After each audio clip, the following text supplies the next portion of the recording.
చూసుకున్నట్టయితే ఒక రకంగా బీఆర్ఎస్ వెనకపడడానికి ప్రధాన పోటీ బీఆర్ఎస్ కాంగ్రెస్కి అన్నట్టుగా కాకుండా బీఆర్ఎస్ వెనకపడిపోవడానికి కూడా ప్రధాన కారణం కేసీఆర్ బయటకు రాకపోవడం. బయటకు వచ్చి అప్పుడప్పుడు వచ్చారు కానీ ఆయన ఉంటారా లేదా అనే సందిగ్ధంలో మరొకసారి ఆయన ఫామ్ హౌస్కి వెళ్ళిపోవడం, నిన్నే ఆయన హైదరాబాద్కు రావడం, ఇవన్నీ జరిగినాయి. మరి ఇప్పుడు కూడా కేసీఆర్ ఉంటారా లేదా మరొకసారి ఫామ్ హౌస్కి వెళ్ళిపోతారా? ఇప్పుడు ఈ సమావేశాలని నిర్వహించిన తర్వాత ఒకవేళ 28వ తారీఖు గనక సభ నిర్వహించాలి అని ఇటు బీఆర్ఎస్ యోచనలో ఉన్నట్లుగా తెలుస్తుంది. ఈ నేపథ్యంలో ఒకవేళ బీఆర్ఎస్ గనక 28న సభ నిర్వహిస్తే ఓకే, ఒకవేళ సభ నిర్వహిస్తే ఆ సభలో ఏ అంశాలు మాట్లాడతారు, ఏ అంశాల గురించి మాట్లాడే అవకాశం ఎక్కువగా ఉందని కూడా కొంతమేర ఉత్కంఠ నెలకొంది. ఒకవేళ సభ నిర్వహించిన తర్వాత మళ్ళీ బ్యాక్ టు ఫామ్ హౌస్ అంటారా, లేదా ఫామ్ హౌస్ ని వీడి ఇక ప్రజల్లో క్షేత్రస్థాయిలో ప్రజల్లోకి వెళ్ళి ప్రభుత్వం నిర్వహించే అంశాలపై మాట్లాడే అవకాశం ఉందా అనేది కూడా కొంతమేర సందిగ్ధం ఉంది. అయితే ఇక్కడ చూసుకున్నట్టయితే ఈ రోజు కనుక సమావేశంలో ఏ అంశాలు మాట్లాడతారు అనుకుంటే, గతంలో జరిగిన పంచాయతీ ఎన్నికలు, మొన్న పంచాయతీ ఎన్నికలు జరిగినాయి. పంచాయతీ ఎన్నికల్లో కూడా బీఆర్ఎస్ 2వ స్థానం గెలుచుకుంది, అది కూడా చాలా తక్కువ పర్సంటేజ్తో. ఒక రకంగా గత ముఖ్యమంత్రి కేసీఆర్ అంత తక్కువ సీట్లు గెలుచుకోవడం అనేది మాత్రం కొంతమేర చూసుకున్నట్టయితే నిరాశజనకంగానే చెప్పుకోవచ్చు. అయితే మనం చూసుకోవచ్చు, ఇటు కాంగ్రెస్ని ధీటుగా ఇటు కేసీఆర్ కానీ బీఆర్ఎస్ పార్టీ కానీ ఎదుర్కోలేకపోయింది. ఎందుకంటే మొదటి నుంచి ఇటు కవిత బయటకు వెళ్ళడమే కానీ, కవిత జైలుకి వెళ్ళి రావడమే కానీ, ఆ తర్వాత కవిత పార్టీని విడి సపరేట్గా పార్టీ పెట్టే ఆలోచనలో ఆమె ఉన్నారు. అలాగే బీఆర్ఎస్ పార్టీపై అనేక ఆరోపణలు చేశారు. ఇటు కేసీఆర్ చుట్టూ దయాలు ఉన్నాయని చెప్పి సొంత అన్నపై, అలాగే ఇటు హరీష్ రావుపై కూడా ప్రధానంగా ఆమె విమర్శలు చేయడం జరిగింది. మరి ఈ నేపథ్యంలో చూసుకున్నట్టయితే వీటన్నిటినీ కేసీఆర్ ఎలా ఎదుర్కొంటారు, బీఆర్ఎస్ పార్టీ దీన్ని ఎలా ఎదుర్కొని బయటకు వస్తుంది. అలాగే ప్రధానంగా చూసుకున్నట్టయితే ఈ 2 ఏళ్లు కూడా ఆయన ఫామ్ హౌస్ లోనే ఉండడం, ఏ అంశంపై ప్రత్యేకంగా మాట్లాడకపోవడం, ప్రత్యక్ష రాజకీయాల్లోకి వచ్చి మాట్లాడకపోవడం కూడా ప్రధానంగా జరిగింది. అలాగే చూసుకున్నట్టయితే గనక ఒకవేళ గనక కృష్ణా జలాల అంశంలో ప్రభుత్వాన్ని ఇరకాటన పెడితే గనక ఇటు రేవంత్ రెడ్డి ప్రభుత్వం కూడా ధీటుగా ఎదుర్కొనేందుకు సిద్ధంగా ఉంది. ఖచ్చితంగా అసెంబ్లీకి రావాలి, అసెంబ్లీకి వచ్చి మాట్లాడాలి, అసెంబ్లీకి వచ్చి మాట్లాడకుండా 2 ఏళ్లు కాలయాపన చేశారు. మనం చూసుకోవచ్చు, ఇక్కడ కూడా సభకు రాకుండా చాటేస్తుండగా అదే సభతో ఇరుకున పెట్టే వ్యూహంతో కాంగ్రెస్ ప్రభుత్వం ఉంది.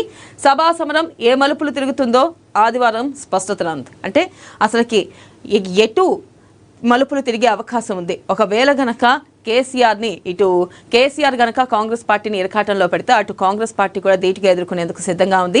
అయితే ఈ నేపథ్యంలో గనక మనం చూసుకున్నట్టయితే ఎటువంటి సమాధానం చెప్పబోతుంది, ప్రధానంగా చూసుకున్నట్టయితే అసలు కేసీఆర్ సభకు రాకుండా ఇంతవరకు కూడా ఈ 2 ఏళ్లలో కూడా అసెంబ్లీ సమావేశాలకు ఒకసారి ఏమో 1-2 సార్లు ఏమో కనిపించుంటారు. అది కూడా హాజరు వేయించుకోవడానికి వచ్చినదే తప్ప ఎప్పుడు కూడా సభలో అడిగిన ప్రశ్నలకు కానీ లేవనెత్తి సమాధానం చెప్పడం కూడా ఎప్పుడు జరగలేదు. మరి ఈ నేపథ్యంలో గనక చూసుకున్నట్టయితే గనక ఈసారి సభకు రమ్మంటే, అసెంబ్లీకి రమ్మంటే ఆయన ఎట్లా దీన్ని ఎదుర్కొంటారు? నిజంగానే ఈసారి కేసీఆర్ అసెంబ్లీకి వచ్చే అవకాశం ఉందా? రేవంత్ రెడ్డి అడిగే ప్రతి ప్రశ్నకు సమాధానం చెప్పే అవకాశం ఉందా? అసలుకి ఏం జరగబోతుంది అనేది కొంతమేర తెలంగాణ రాజకీయాల్లో హాట్ టాపిక్ గా నడుస్తుంది. అయితే ఒకవేళ గనక కేసీఆర్ గనక అసెంబ్లీకి వస్తే హోరీ పోటీ నెలకొనే అవకాశం ఉంది. ఎందుకంటే ఇటు రేవంత్ రెడ్డి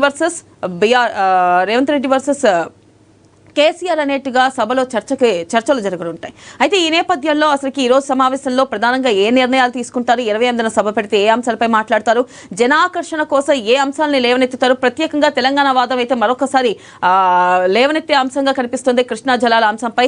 ఎందుకంటే ఏపీకి ఇటు Telangana CM Revanth Reddy AP CM చంద్రబాబుకి సపోర్ట్ చేస్తున్నారు అనే వాదన ఇటు కేసీఆర్ లేవనెత్తే అవకాశం ఉన్నట్లుగా కూడా కనిపిస్తుంది. మరి ఈ నేపథ్యంలో దీన్ని ఎలా ఎదుర్కొని బీఆర్ఎస్ పార్టీ వేసే ఆరోపణల్ని ఎలా ఎదుర్కొని ఇటు రేవంత్ రెడ్డి ధీటుగా సమాధానం చెప్తారనేది కొంతమేర ఉత్కంఠ కలుగుతుంది. నెక్స్ట్ అంశం చూసుకుందాం. మరొక అంశం కనుక చూసుకున్నట్టయితే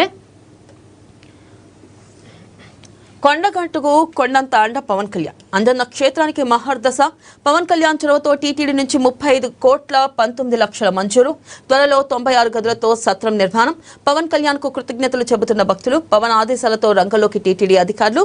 త్వరలో కొండగట్టుకు రానున్న పవన్ కళ్యాణ్. అయితే కొండగట్టుకు కొండంత అండ పవన్ కళ్యాణ్ అంటూ కూడా ఇక అంజన్న క్షేత్రానికి మహర్దశ పట్టిందని, అయితే త్వరలోనే నిధులు విడుదల చేయనున్నట్లుగా కూడా తెలుస్తుంది.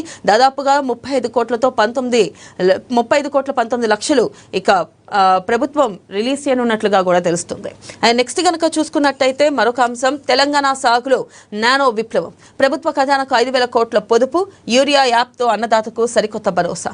ఫోన్ కొడితే ఇంటికే ఎరువులు. డ్రోన్లతో ఆకాశం నుంచి సాగు అమృతం. బస్తాల మోతకు కాలం చెల్లింది. నానో బాటిళ్లతో రైతులకు 2,000 కోట్ల అదనపు లాభం. డిజిటల్ మ్యాపింగ్ తో ఎరువుల దందాకు చెక్. పారదర్శక సాగులో దేశానికే ఆదర్శం తెలంగాణ ప్రభుత్వం. ప్రధానంగా చూసుకున్నట్టయితే తెలంగాణ సాగులో నానో విప్లవం కలగనుంది. అయితే ప్రధానంగా చూసుకున్నట్టయితే ప్రభుత్వ ఖజానాకు 5,000 కోట్ల పొదుపుతో ఇటు యూరియా యాప్తో అన్నదాతకు సరికొత్త భరోసా కల్పించనుంది తెలంగాణ ప్రభుత్వం. మరొక అంశం కనుక చూసుకున్నట్టయితే తెలంగాణపై చలిపచ్చ గజగజ వణుకుతున్న రాష్ట్రం. కోహిర్లో 4.5 డిగ్రీల రికార్డు పతనం. ఇక ప్రధానంగా చూసుకోవచ్చు, రోజు రోజుకి చలి తీవ్రత పెరుగుతూ ఉంది. తెలంగాణలో దాదాపుగా సింగిల్ డిజిట్ కి పరిమితం అయిపోతున్నాయి. అయితే ఇక్కడ చూసుకున్నట్టయితే కోహిర్లో 4.5 డిగ్రీల రికార్డు పతనమైంది. ఇక నెక్స్ట్ గనక చూసుకున్నట్టయితే హమ్మయ్య రూపాయి ఒక్కరోజే 97 పైసలు జం. 7 ఏళ్లలో ఇదే అతిపెద్ద రికార్డు పతనం నుంచి ఫినిక్స్ లా ఎగిసిన రూపాయి. మనం ప్రధానంగా చూసుకున్నట్టయితే అంతర్జాతీయ విపణిలో అమెరికా ద్రవ్యం చెలాయిస్తున్న ఆధిపత్యానికి భారత రూపాయి గట్టి సమాధానం చెప్పింది. దాదాపుగా